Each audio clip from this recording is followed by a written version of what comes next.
Hello, it's a great pleasure to introduce for you the post-resuscitation care guidelines for the European Resuscitation Council and indeed the European Society of Intensive Care Medicine, because this is a collaborative effort for 2021. We've just got a very brief time to go through some of the, I guess, the major highlights and changes in guidelines for post-resuscitation care for 2021. Just before I start the details of that, it's important to acknowledge the enormous amount of work and contributions from the writing group, which the membership of which is partly from the European Resuscitation Council, but also from the European Society of Intensive Care Medicine. So it's very much a collaborative effort, and I thank my colleagues for all of their work that they put in for that. Importantly, we have some conflicts of interest to declare here. I won't go through those in detail, other than to give you a bit of time just to have a look at those yourselves. I don't think there are any major conflicts of interest in respect of the guidance that we are proposing for this topic. And there's one more slide of conflicts of interest there. So hopefully that should keep the process fairly transparent. So this is the overview post-resuscitation care algorithm. Many of you will recognize that it's very similar to the 2015 version. There's just been a few updates here and there, some of which I'll go through in the next few slides. Importantly, we've preserved the three main domains, with immediate treatment here at the top, which we must remember could apply in virtually any location. So in other words, once return of spontaneous circulation has occurred, then many of these interventions will start on scene. So that could include, for example, pre-hospital in some circumstances. The central domain here is around diagnosis, and I'll go into a little bit more detail on that, but that's around the indications, particularly for coronary angiography and PCI if appropriate. And then finally, I guess the bulk of the guidance is down here in optimizing recovery, which is typical of, or is going to take place, should I say, after admission to intensive care in most cases. So let's go through into a few more details. So here's our coronary reperfusion update, very similar, I think, to 2015, but in essence, what we are recommending here is that if patients have return of spontaneous circulation after out-of-hospital cardiac arrest of suspected cardiac origin, then they should have emergent, so that's as soon as possible, really, cardiac catheterization, PCI, if indicated. If there's ST elevation on the ECG, so I think that's probably non-controversial still. The controversial group is where there is no ST elevation on the ECG, and then there has been some modification of our guidance here to bring it in line with the European Society of Cardiology and indeed other organizations around the world.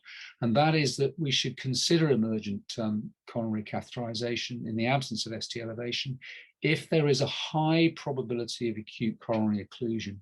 And we've kind of left that open for interpretation, but in essence, it means where there is hemodynamic and or electrical instability. There may be some other circumstances as well, but those are the key ones. As far as various targets are concerned for managing the patient in the intensive care unit, there is a variety of those. They are actually depicted on this, this figure and illustration, which will form part of the guidelines. The focus on this slide is around blood pressure, and we are recommending to avoid hypotension, and we define that as less than 65 millimeters of mercury. And that's, I should emphasize, mean arterial pressure, not systolic, of course. And we should also target that mean arterial pressure to ensure an adequate urine output, which we've redefined as 0.5 ml per kilo per hour, and then either normal or indeed decreasing lactate values. I should say there is probably going to be an enormous range depending on individual patients. But that is an overview target that almost acts as a kind of baseline. As far as treatment of seizures are concerned, there's a lot more detail in the 2021 guidelines, and I thank particularly Tobias Kronberg, who has made a major contribution to this aspect of the guidelines. But I think the key thing here is that we are recommending levetiracetam or sodium valproate as the frontline anti-epileptic drugs for the management of seizures after cardiac arrest. That's really a gross simplification of this topic, and I encourage you to read the relevant section to get more details. Temperature control continues to be very controversial. I think we've got very little in the way of change to the guidance at the moment for 2021 in comparison to 2015. I think the key one is the top bullet here, in that we've got a little bit more science now supportive of the use of TTM for patients who have been resuscitated after a non-shockable cardiac arrest. And so we've made, in a way, this simplifies things, because we're now recommending the use of TTM for either out of hospital or in hospital cardiac arrest of any rhythm in patients who remain unresponsive. The target range is the same as in 2015. Remember that we want a constant value somewhere between those ranges. And again, we should avoid fever, and we've defined that as greater than 37.7, which is the same as being used in the TTM2 trial at the moment. And there are some well-publicized data suggesting that that is the upper end of the normal range. It's important to note that we are expecting to hear about the results of the TTM2 trial very soon. And I want to reassure you that the international community, so that's ILCOR and the European Resuscitation Council and the European Society of Intensive Care Medicine, will be reviewing these guidelines in the light of the findings of that trial. And that may mean that this gets changed fairly soon.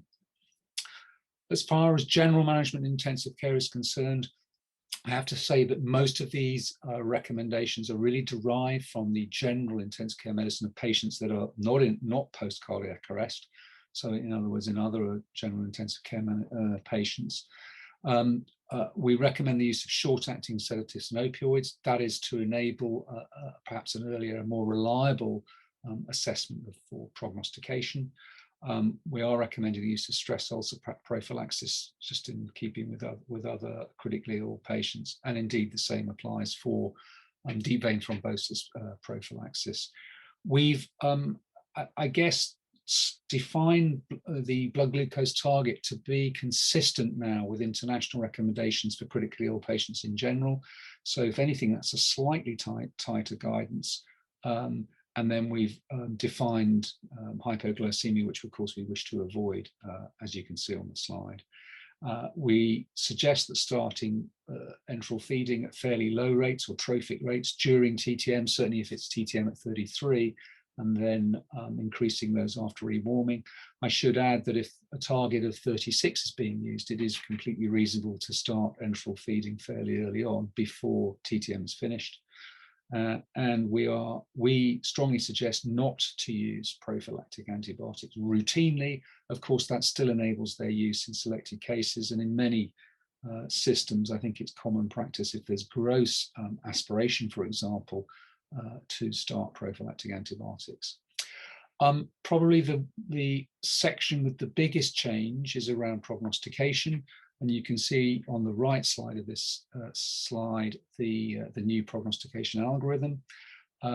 We've now, in a way, simplified the prognostication. The entry point now becomes a comatose patient with a Glasgow motor score of 3 or less at 72 hours or more from return of spontaneous circulation, having excluded confounders. And the #1 confounder here is sedatives or residual sedatives. It's really important that they have now gone.